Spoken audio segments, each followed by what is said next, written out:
Bismillahirrahmanirrahim. Assalamualaikum warahmatullahi wabarakatuh.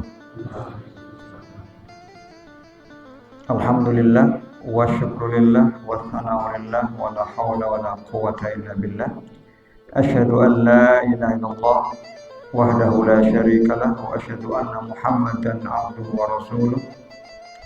Man la nabiyya wa la rasula ba'dah. Allahumma salli wa sallim wa barik ala Muhammad Rasulillah wa ala alihi wa sahbihi wa man wala. Amma ba'du, faqala ta'ala bi kitabihil karim, a'udzu billahi minasy syaithanir rajim. Ya ayyuhalladzina amanu taqullaha wal tanzur nafsum ma qaddamat lighad wattaqullaha innallaha khabirum bima ta'malun. Rabbi shrah li sadri wa yassir li amri wahlul 'uqdatam min lisani yafqahu qawli. Allahumma la sahla illa ma ja'altahu sahla wa anta taj'alul hazna idza syi'ta sahla. Bapak Ibu jamaah salat subuh Masjid Al-Furqan yang dirahmati Allah Subhanahu wa taala. Bersyukur kita kepada Allah Subhanahu wa taala atas segala karunia Allah berikan kepada kita, sehingga Allah mudahkan kita pada kesempatan pagi ini untuk bisa bersama-sama melaksanakan kewajiban kita salat subuh berjamaah dan bersama-sama kita mengkaji tentang para sahabat. Semoga Allah kuatkan kita terus sampai akhir Ramadan nanti, sehingga kita bisa menyelesaikan Ramadan dengan penuh kebaikan. Amin insyaallah. Salam dan salam senantiasa kita limpahkan ke junjungan agung Nabi kita Muhammad sallallahu alaihi wasallam, keluarga beliau, sahabat beliau, dan kepada sesiapa saja yang terus senantiasa untuk mengikuti jalan dan sunnah baginda Rasulullah ila akhir zaman. Jamaah kalian, kemarin kita sampai di sahabat Salman Al-Farisi.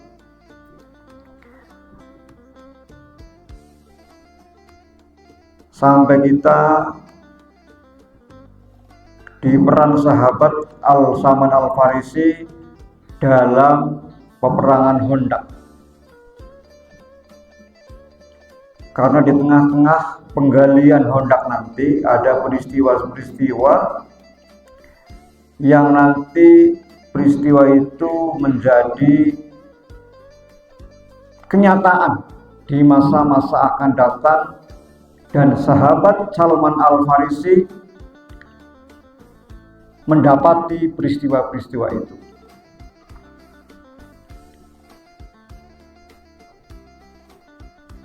Ketika penggalian parit, karena Salman sebagai pencetus ide itu, maka beliau juga ikut menggali karena beliau juga seorang lelaki yang kuat, apalagi di Persia biasa menggali parit. Maka beliau dan para sahabat dan tentunya baginda Rasulullah Sallallahu Alaihi Wasallam juga ikut untuk menggali parit itu. Akan tetapi di tengah-tengah penggalian parit ternyata ada batu besar yang menghalangi parit itu. Di tengah-tengah ada batu besar yang susah untuk dipecahkan. Maka dhahaba Salman ila Rasulillah. Maka Salman pergi kepada Rasulullah Muhammad SAW, yasta'dzinuhu fi ayyuhayru majral khufri. Minta kepada Rasul izin supaya arah parit tadi digeser karena ada batu yang besar. Dan Salman sudah mencoba untuk memecahkan batu ini, ternyata tidak bisa juga. Maka akhirnya Rasulullah kembali, ya Rasulullah tidak mengizinkan tapi ingin melihat. Nah, ingin melihat di mana ada batu besarnya itu. Makanya kembali Salman dengan baginda Rasulullah ke parit yang ada batunya besar itu. Maka ketika melihat itu, Rasulullah Muhammad SAW langsung mengambil pemecah batu, apa bahasa di sininya, martil.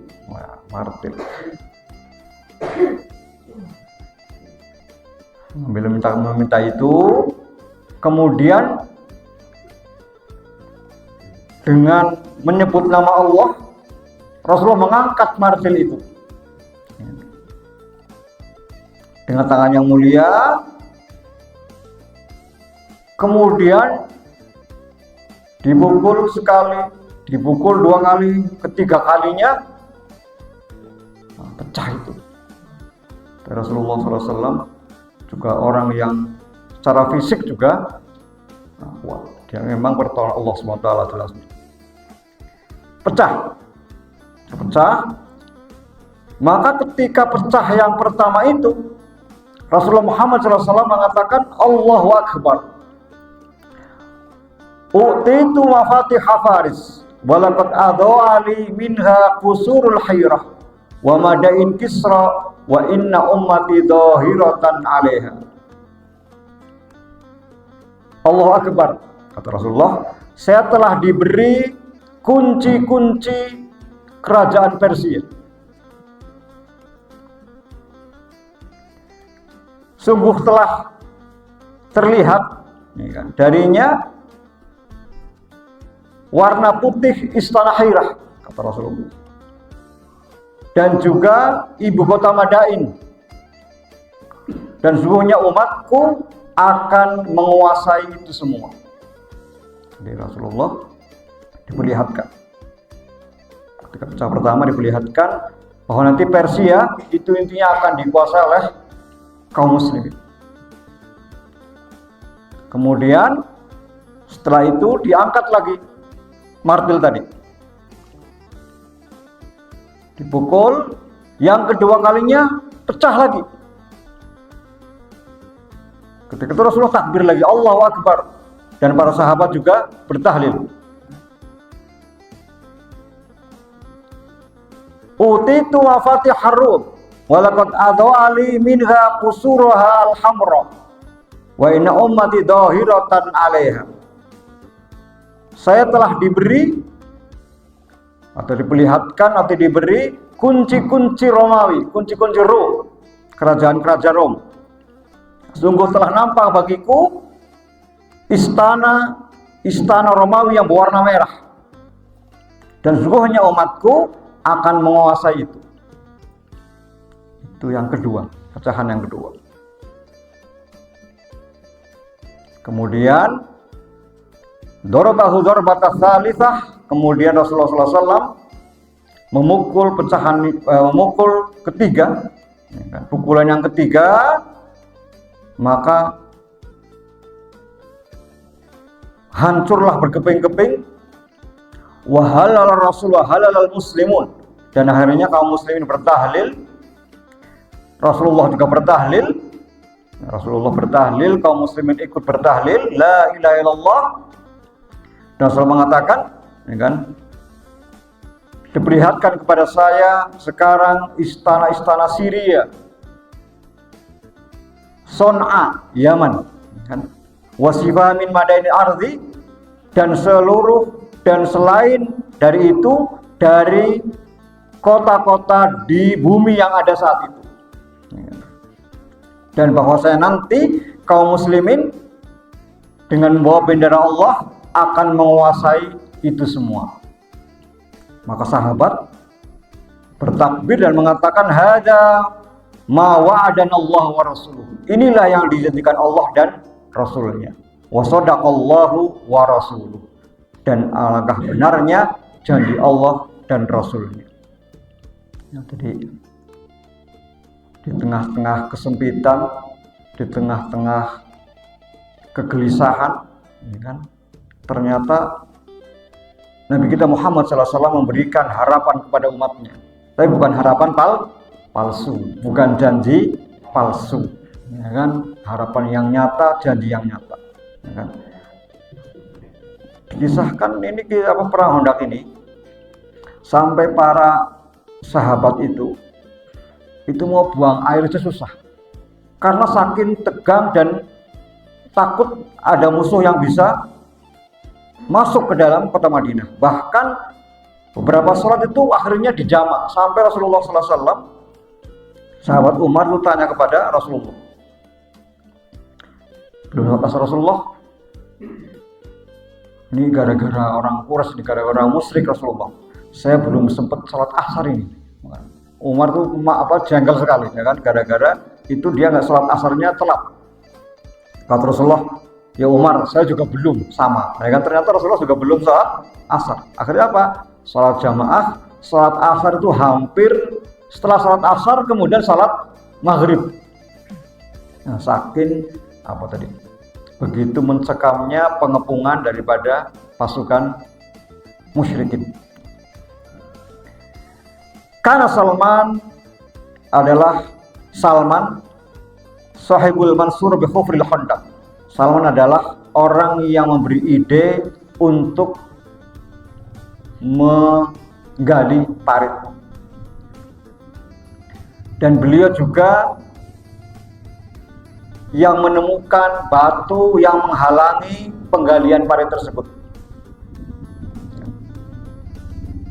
Dan beliau juga di samping Rasulullah SAW ketika Rasulullah menghancurkan batu-batu itu. Dan beliau juga melihat percikan-percikan dari batu itu.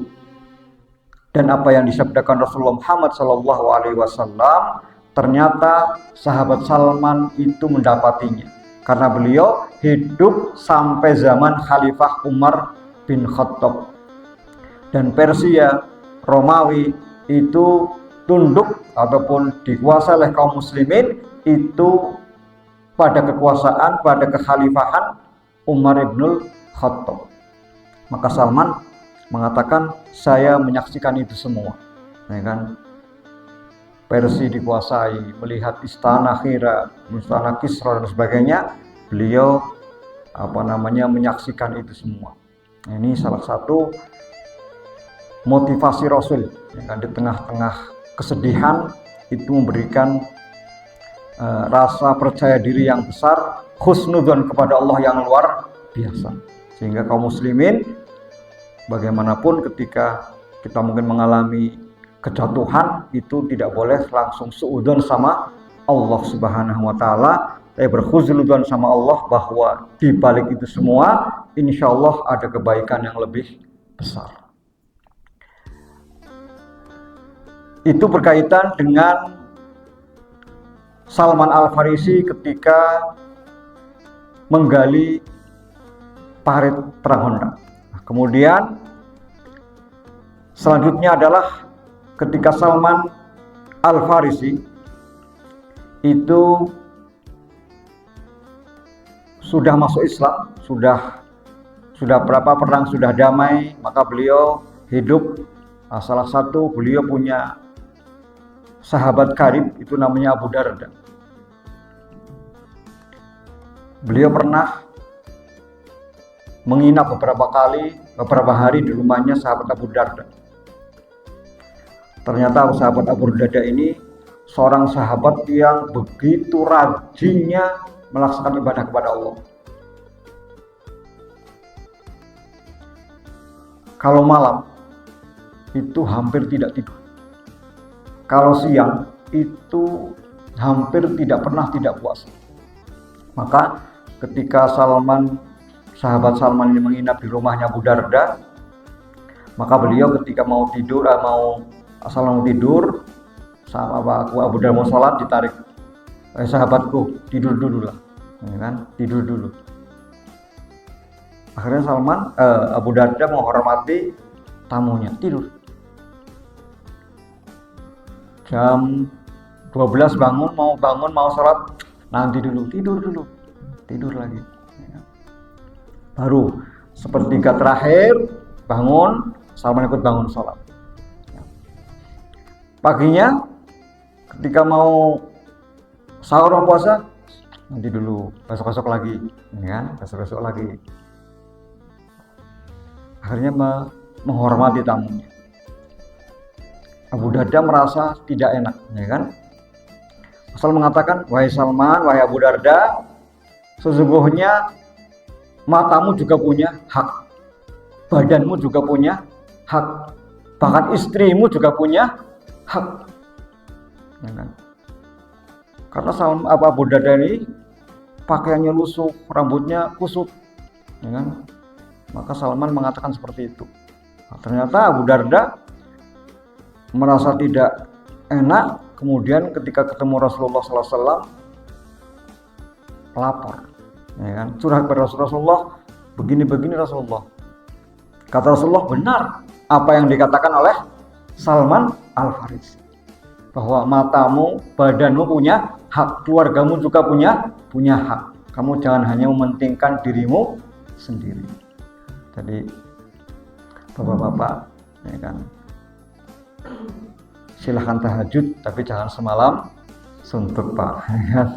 Apalagi tadi malam Bapak Hirin mengatakan, siapa yang sholat tarawih ikut imam sampai selesai, itu ditulis baginya seperti sholat semalam suntuk. Masya Allah, ya kan, luar biasa. Hanya setengah jam tapi nilainya semalam suntuk.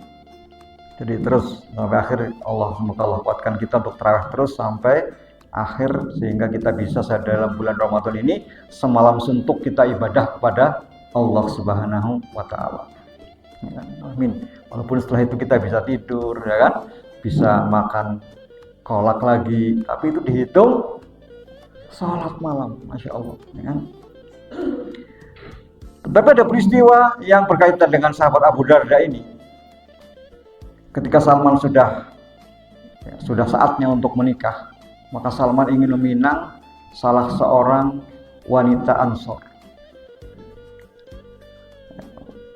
Sahabat juga manusia, juga menikah. Maka Salman, karena beliau orang Persia, tidak tahu persis adat dan kebiasaan orang Ansor, maka beliau mengajak Abu Darda, mengajak beliau supaya ya melamarkan wanita itu. Maka akhirnya dengan segala persiapannya, kedua sahabat ini menuju ke salah satu penduduk Madinah untuk melamar anaknya. Masuklah kedua orang ini, ucapan salam. Kemudian Abu Darda, karena ditugaskan oleh Salman sebagai jubirnya, maka dia bicara dengan baik-baik, mengalem-ngalem, memuji-muji Salman. Kan begitu, ya kan? Ini adalah sahabat Rasulullah yang dekat dengan Rasulullah SAW. Banyak dipuji, ya kan? Banyak dipuji. Promosi lah, ya kan, promosi. Kalau promosinya bagus kan insya Allah calonnya juga seneng, ya kan, tertarik lah, ya kan. Sudah, kata orang tuanya, terima kasih sekali, saya terima kasih sahabat-sahabat Rasul datang ke rumah saya, bahkan mau melamar anak saya. Tapi bagaimanapun ini keputusan kepada anak gadis saya, karena seorang perawan, kalau bukan perawan lain, ya kan. Akhirnya masuk. Ternyata ibunya, setelah itu ibunya bicara, maaf, ini kalau nanti jawaban kami kurang berkenan, kami mohon maaf, ya kan? Kalau yang melamar, kalau Abu Darda ini punya tujuan yang sama dengan Salman Al-Farisi, maka kami menerima lamaran itu. Jadi bahasanya tidak menolak lamarannya, tidak kasar, bahasanya halus banget, ya kan. Jadi kalau tujuannya Abu Darda itu sama dengan tujuannya Salman, maka kami terima, ya kan. Nah, intinya menolak lamarannya Salman, tapi yang justru yang diterima jubirnya Abu Darda, ya kan. Jomblangnya diterima ini malah, ya kan. Apa Salman, kata Salman? Allahu Akbar, ya kan. Allah Maha besar. Tidak masalah. Bahkan segala mahar, segala bekal yang saya siapkan, saya berikan kepada Abu Darda untuk menikah. Bahkan dikisahkan ketika menikahnya menjadi saksi. Nah, menjadi saksinya. Hanya menjadi saksi, ya kan? Luar biasa, ya kan? Nah, kalau kita bagaimana, ya kan? Ya kan? Iya. Kalau kita bisa jadi, ya kan? Lamaran ditolak, dukun bertindak, ya kan? Begitu kan ini? Atau malah bisa jadi putus itu hubungan, ya kan? Putus ini. Menyalahkan Abu Darda, mungkin kamu gimana sih? Wah, enggak, tapi itu, ya kan? Justru diberikan semuanya untuk bekal pernikahan Abu Darda. Ini keikhlasannya luar biasa sahabat itu, ya kan? Pantas kalau mereka memang menjadi pendamping Nabi Muhammad SAW karena hatinya sudah luar biasa. Ini kisah tentang Salman dengan sahabat karibnya yaitu Abu Darda. Nah, kemudian kita lanjutkan bagaimana, ya kan, setelah beliau hidup di zaman Abu Bakar, kemudian beliau sampai hidup di zaman Umar bin Khattab. Ya. Beliau ternyata juga diangkat oleh sahabat Umar itu menjadi wali kota. Wali kota, Pak, ya kan? Gajinya itu disebutkan di sini 4.000 sampai 6.000 dinar. 1 dinar itu sekitar 4 juta, ya kan? Saya ngitungin orang nyandak, Pak. Jangan ngitung dagang, Pak, ya kan? 4.000 sampai 6.000 dinar. Tetapi beliau apa? Tetap hidup bersahaja. Ya. Dia tetap membeli pelapah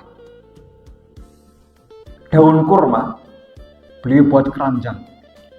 Ya kan? 1 dirham, beliau punya uang 3 dirham, ya kan?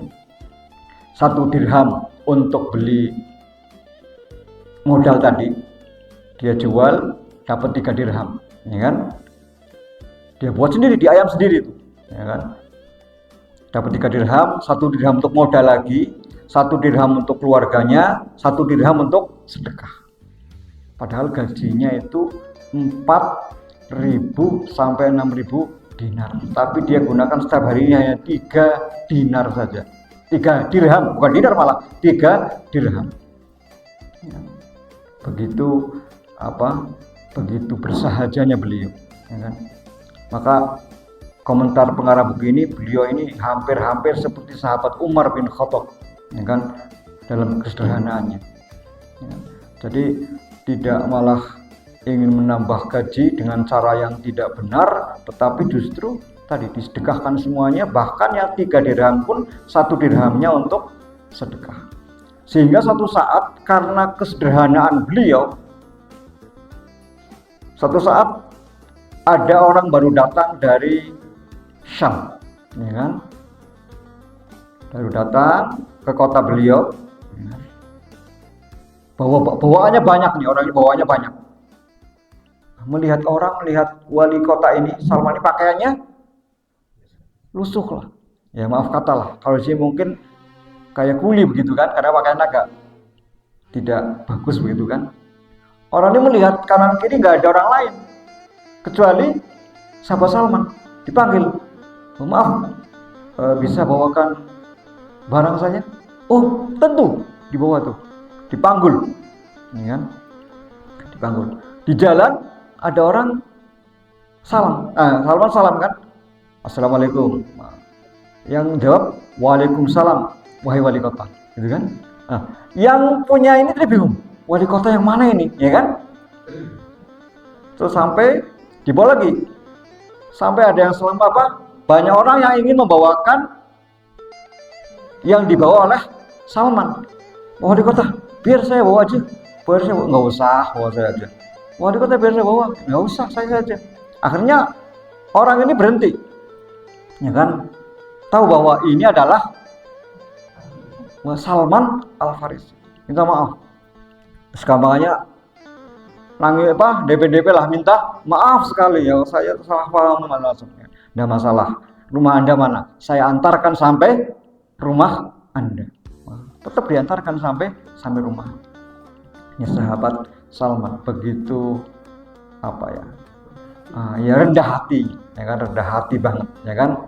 Dan ini bukan apa pencitraan, bukan, ya kan, bukan flexing, tapi nyata-nyata betul. Ini memang menjadi keseharian beliau sebagai wali kota saat itu. Nah, begitu. Sampai satu ketika beliau ingin bangun rumah, Pak. Dia manggil insinyur lah, manggil Mas Agus. Nah, Mas Agus, ini saya mau bikin rumah nih, ya kan? Kira-kira model apa yang akan Anda bikin buat saya? Kata sahabat Salman Al-Farisi kepada tukang itu. Tukang ini paham bahwa sahabat Salman ini sahabat yang sederhana banget. Oh iya Pak, saya akan bikinkan rumah Anda yang nanti ketika Anda berdiri, maka kepala Anda pas dengan atap itu. Kalau beliau berdiri, itu pas atapnya. Kalau ini kan jauh ya, pas. Ya, kalau mungkin beliau, orang dulu mungkin 180 mungkin ya. Itulah. Kemudian ketika berbaring itu pas dengan tubuh Anda. Bayangkan, ya kan, rumahnya itu begitu. Di rumahnya tuh kalau beliau berdiri pas, kalau berbaring pas. Ya, berapa kira-kira tuh ya? Ya, itu lah, ya kan? Maksudnya begitu, tidak hanya kotakan mungkin begitu ya, tidak banyak itu. Luar biasa, ya kan? Ini kesederhanaan sahabat Salman Al-Farisi. Begitu sederhana, sampai-sampai tukangnya saja sudah paham, ya kan? Tidak usah, ya kan, tahu ini. Jadi bikin rumahnya yang seperti kata Salman, wah betul ini cocok sekali, ya kan? Pas yang Anda akan buatkan itu pas apa yang saya maksud. Ini begitu sederhananya sahabat Salman Al-Farisi. Yang terakhir, ketika beliau akan meninggal dunia. Ketika beliau meninggal dunia, maka beliau menangis. Ketika ada salah satu sahabat yang menjenguk beliau, yaitu sahabat Sa'ad bin Abi Waqqas. Beliau menangis. Ini kan. Beliau menangis bukan karena takut mati, bukan. Tapi beliau menangis. Tanya sahabat saya, kenapa Anda menangis? Ya kan? Saya menangis bukan karena saya takut, ya kan, akan kematian. Tapi saya takut kalau saya bawa dunia yang banyak ketika meninggal dunia.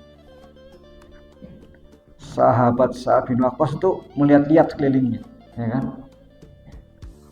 Nggak ada perabotan yang mewah, tidak ada. Sofa tidak ada, ya kan? Lemari aja nggak ada. Yang dilihat hanya satu piring, kemudian satu baskom, dan satu baskom saja malah. Satu piring dan satu baskom. Piring untuk makan, baskom itu untuk wudhu dan untuk minum. Ya, satu gelas lah, satu piring, satu baskom. Ya, dilihat-lihat itu. Terus kata sahabat Abu Waqqas, wahai Salman, saya lihat di rumah Anda itu hanya ada satu piring, satu cangkir, dan satu baskom. Terus dunia mana yang Anda tinggalkan? Ya kan? Kok Anda takut? Ya kan? Takut dunia telah menguasainya. Maka beliau jawab, karena memang kekasih saya, ya kan, Rasulullah Muhammad SAW meninggal juga dalam keadaan tidak meninggalkan apa-apa. Sampai akhirnya ketika sudah ajal sudah menjelang, maka beliau memanggil istrinya, wahai istriku, tolong ambilkan harta saya yang saya simpan kepada kamu. Dia ambil istrinya, ternyata harta itu adalah minyak wangi ketika ghanimah peperangan. Maka dia cipratkan itu di sekitar badannya, sekitar ruangannya itu. Dia mengatakan kepada istrinya, sebentar lagi makhluk Allah yang tidak makan, tidak minum, tapi menyenangi minyak wangi, malaikat, ya kan? Itu akan datang. Maka saya sambut dengan ini. Tolong kamu keluar rumah. Karena keluar dari kamar. Akhirnya istrinya keluar dari kamar. Tidak lama istrinya masuk kembali. Sahabat Salman Al-Farisi telah berpulang kepada Allah Subhanahu wa Ta'ala. Begitu